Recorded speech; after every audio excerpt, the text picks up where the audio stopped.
오늘 우리가 함께 읽은 출애굽기 23장 1절로 13절 이 말씀은 하나님의 자녀가 어떻게 이 땅에서 공정하게 살아야 할까라고 하는 그 내용을 담고 있지요. 사실 우리가 살고 있는 이 세상은요, 진실과 거짓이 뒤섞여 있습니다. 선과 악이 뒤바뀐 것처럼 보이는 경우가 많이 있습니다. 그게 우리가 살고 있는 현실이지요. 이런 상황에서 하나님을 믿는 그 신앙을 가지고 하나님의 말씀에 따라 살아간다라고 하는 것이 가능할까? 이런 의문이 들기도 합니다. 하나님 믿는 믿음으로 살아간다고 하는데 우리가 두 발을 디디고 있는 이 세상은 사실 진실과 거짓이 뒤섞여져 있고 선과 악이 사실 뒤바뀐 것 같은 그런 현상을 우리가 종종 보게 된다라고 하는 거지요. 그렇기 때문에 믿음 갖고 정말 살 수 있을까? 내가 바보가 되는 것은 아닌가? 이런 생각을 하게 됩니다. 하지만 여러분들, 그러기 때문에 세상이 그런 모습이기 때문에 우리는 기도해야 하고요. 말씀 속에서 주님의 지혜를 깨닫고 주님의 도우심을 덧입기 위해서 더욱더 간절한 마음으로 말씀을 사모하고 말씀을 읽고 말씀 속에서 깨달은 바 은혜를 실천하며 살아가는 우리가 되어야 한다라고 하는 거예요. 세상이 그러니까 나도 세상 따라간다? 사실은 그것은 실족하는 신앙이 되기 참 쉽다라고 하는 것입니다. 그래서 오늘 주신 말씀 우리가 출애굽기 23장 1절로 13절 말씀 이 세상의 모습을 보면서 제목을 붙인다면 공정하게 사는 법, 공정하게 산다라고 하는 제목을 우리가 붙일 수 있을 것 같아요. 세상은 편법이 판을 치고 선과 악이 뒤바뀐 것 같은 이 세상 속에서 공정하게 산다. 사실 쉽지 않은 것이죠. 때로는 말로만 공정하게 산다를 외칠 수 있습니다. 하지만 공정하게 사는 건요, 말로 외쳐서 되는 게 아닙니다. 원칙을 발견하고 그 원칙을 적용하는 행동을 우리가 펼쳐나갈 때 공정한 세상, 공정한 삶이 된다라고 하는 것이죠. 오늘 말씀 속에는요, 하나님께서 우리에게 주시는 이 공정의 원칙, 그 공정을 적용하며 나아가는 것이 어떤 모습이 되어야 하는가라고 하는 것을 우리에게 알려주고 계시다라고 하는 것입니다. 우리 한국 사회도 이 공정이라고 하는 것 때문에 요즘 화두가 많이 되지 않습니까? 뭐 정치에서 이렇다 저렇다. 근데 중요한 것은 하나님께서 오늘 말씀을 통해서 이 공정이라고 하는 것에 대해서 알려주고 계시다라고 하는 것입니다. 자, 그렇다고 한다면 하나님께서 말씀하시는 공정의 원칙은 무엇이고 그것을 우리가 어떻게 신앙적으로 적용하며 살아가야 할까? 함께 말씀을 통해서 살피며 은혜 나누기 원합니다. 자, 우리 제일 먼저 살필 말씀은 2절 말씀입니다. 출애굽기 23장 2절 말씀. 우리 다 찾으셨죠? 같이 크게 읽습니다. 자, 시작.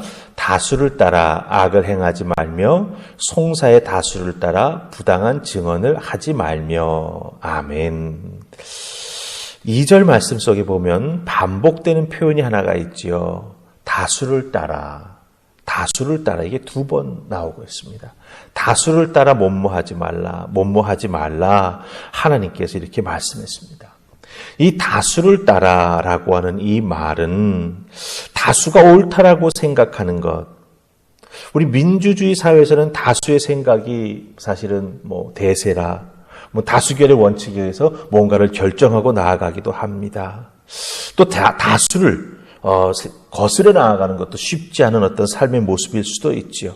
한데 이 다수를 따르라고 하는 오늘 말씀에 나오는 성경의 표현은 무엇이냐 하면은 다수는 더 많다라고 하는 뜻이죠. 근데 이 따라라고 하는 뜻은 뒤에 숨는다라고 하는 뜻을 가지고 있어요.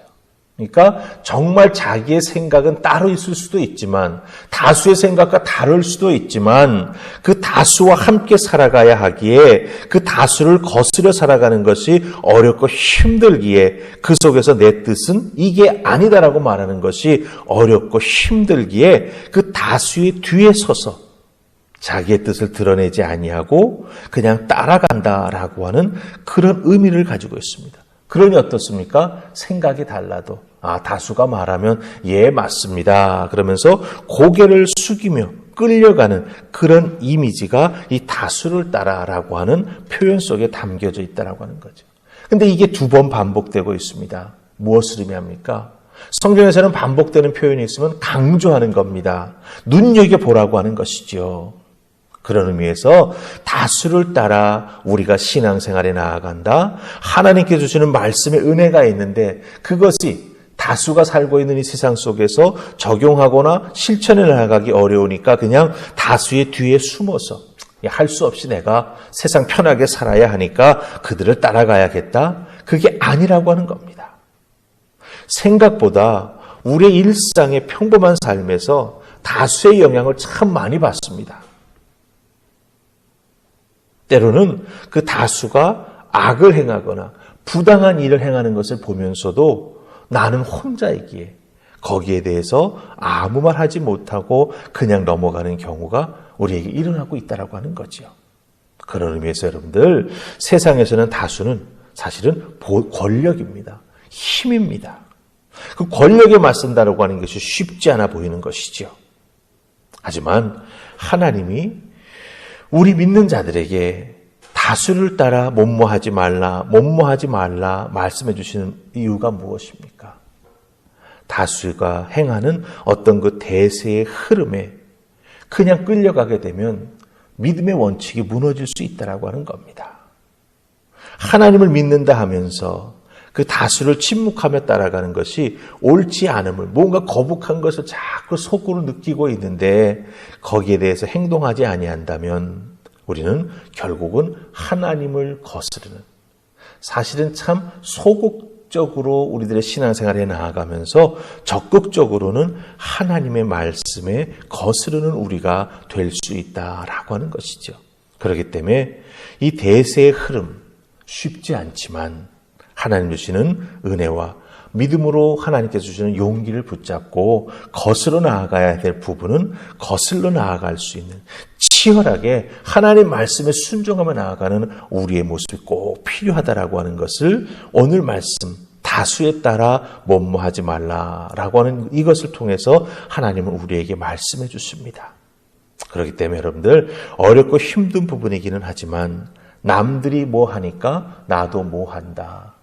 우리 믿음의 사람들은 경계해야 될 부분이고, 많은 사람들이 다 따라간다고 그것이 100% 선한 것은 아닐 수 있다. 우리가 늘 그런 부분에 대해서 의식하면서 하나님께서 우리에게 말씀해 주시는 이 대세를 따라간다라고 하는 것, 다수를 따라간다라고 하는 것이 어떤 것이어야 되는가라고 하는 것을 우리가 또 말씀 다른 곳 한 곳을 보면서 정말 우리가 좀 깊이 생각해 보아야 할 것입니다. 자, 그럼 두 번째로 이 다수를 따라가는 것에 대해서 우리가 생각해 보아야 될 말씀이 있습니다. 9절하고 12절입니다. 우리 두 절 말씀 한번 다 찾으셔서 9절과 12절 두 절만 읽습니다. 먼저 9절입니다. 같이 읽습니다. 시작.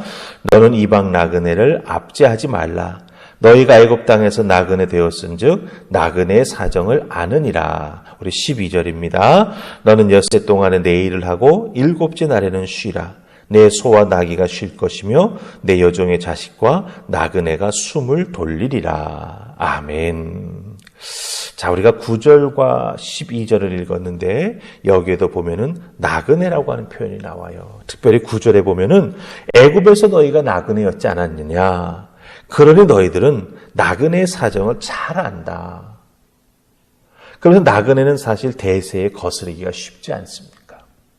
그 사회를 이루고 있는 대다수의 사람들이 이렇게 하고 이렇게 행동하니 그 나그네는 소수인데 그 나그네가 거기에 대해서 무슨 말을 할 수 있겠냐라고 하는 거예요. 한국말 성경에는 이것을 나그네라고 번역했습니다만은 영어 성경에는 스트레인저라고 했습니다. 스트레인저가 뭡니까? 낯선 사람. 네. 그러니까 딱 보아도 저 사람은 우리와 같은 사람이 아니야. 이렇게 눈에 도드라지게 보이는 사람을 의미한다라고 하는 거죠. 이스라엘 백성들이 애굽에서 어떻게 살았습니까? 애굽 사람들과 달랐습니다. 복색부터 달랐고 그들의 삶의 패턴이 달랐던 것이죠. 그렇기 때문에 애굽 사람들이 경계했고, 그렇기 때문에 애굽 사람들이 그들을 핍박하면서 그들의 노예로 삼았던 것이죠. 그런 것을 당해본 경험이 있는 이스라엘 백성들입니다. 나그네는 정처 없습니다. 임시적입니다. 한때 있다가 사라질 수도 있다라고 하는 거죠. 이런 의미가 강하기 때문에 대다수의 사람들은 그 나그네를 쉽게 생각합니다. 내 마음대로 할 수 있다라고 생각합니다. 그러나 하나님께서는 뭐라고 말씀하십니까? 너희도 나그네 취급을 받아보았지 않았느냐? 그 나그네를 쉽게 대해서는 안 된다. 그럼 어떤 원칙으로 그 나그네를 대해야 된다고 말씀하십니까? 12절 말씀이죠. 엿새 동안은 내 일을 하고 일곱째 날에는 쉬라. 이게 뭐지요? 안식일의 원리입니다. 안식일의 원리는 다수를 따라서 뭐 하고 하는 게 아니라 하나님의 뜻에 따라 움직여 나아가는 것을 의미합니다. 하나님의 안식의 원리로 어렵고 힘든 일을 당하고 있는 자들에게 쉼을 줄 수 있고 또한 정말 자유함을 줄 수 있도록 하나님의 말씀과 하나님의 삶의 원리를 가지고 우리도 살아가고 어렵고 힘든 이들을 도와주는 우리가 되어야 그냥 다수에 따라 흘러가는 우리가 되지 아니하고 어렵고 힘들지만 그 다수가 따라가는 대세를 거슬러 올라가면서 하나님의 사랑과 하나님의 공의 그리고 그 공의가 공평하게 적용되는 삶의 현장을 우리가 만들어갈 수 있다라고 하는 것입니다. 내가 당한 불공평만 가슴 아픈 게 아닙니다. 나로 인해서 누군가가 불공평한 일을 당할 수 있다라고 하는 것을 우리가 염두에 두면서 그렇기 때문에 내가 늘 생각해야 될 것은 무엇입니까? 내가 다수가 될 때 나로 인해서 불공정한 일을 당하는 사람은 없는지 생각하고 그들을 어떤 마음으로 어떤 신앙의 원리로 안식의 원리로 그들을 보살피며 살필 때 우리들의 삶의 주변에서부터 불공정에 대한 이야기가 나오지 않을 겁니다. 하나님의 은혜와 사랑을 함께 나누는데 거기에는 불공평이 있을 수가 없지요. 그런 믿음의 삶을 우리가 실천하며 살아갈 때 점점 그 거룩한 영향력이 펼쳐지는 그 미치는 범위가 넓어지면서 이 세상에서 불공평하다, 불공정하다 이런 말들은 점점 사라지게 될 줄로 믿습니다. 나 하나의 노력이 그 변화를 이루는 나비 효과가 된다라고 하는 거 꼭 기억하시고 어려울 수 있지만 그럼에도 불구하고 우리가 정말 실천에 나아가기 시작할 때 분명한 변화가 우리들의 삶의 자리에 이 대한민국이라고 하는 사회 속에 자리 잡게 될 줄로 믿습니다. 꼭 실천하는 여러분 되시기를 주님의 이름으로 부탁합니다. 우리 기도하십시다. 좋으신 하나님, 오늘 이 새벽을 통하여 귀한 말씀 허락해 주시니 감사합니다. 다수를 따라 행해 나아가는 것 쉽고 편한 일일 수 있습니다. 그러나 그 다수가 꼭 옳은 것만은 아니라고 하나님은 우리에게 말씀해 주십니다. 그러기에 믿음으로 분별하고 하나님 말씀을 기준으로 삼아 판단하며 하나님의 지혜를 구하며 행동해 나아가는 우리가 되게 해 주시옵소서. 우리들도 예수 그리스도를 믿기에 이 땅에서 나그네와 같이 대세가 아닌 소수의 마음과 소수의 생각과 소수의 삶의 모습을 가지고 살아가는 우리들입니다. 우리도 불공평을 당할 때가 있습니다. 내가 당할 때만 가슴 아파하지 말게 하시고 나그네들이 어렵고 힘든 일을 당할 때 손 내밀어 붙잡아 줄 수 있는 우리 모두가 되게 하여 주시옵소서. 오늘 나의 주어진 삶의 자리에서도 안식의 원리가 잘 적용될 수 있는 은혜를 허락해 주시기를 소원하옵고 예수님 이름으로 기도하옵나이다. 아멘.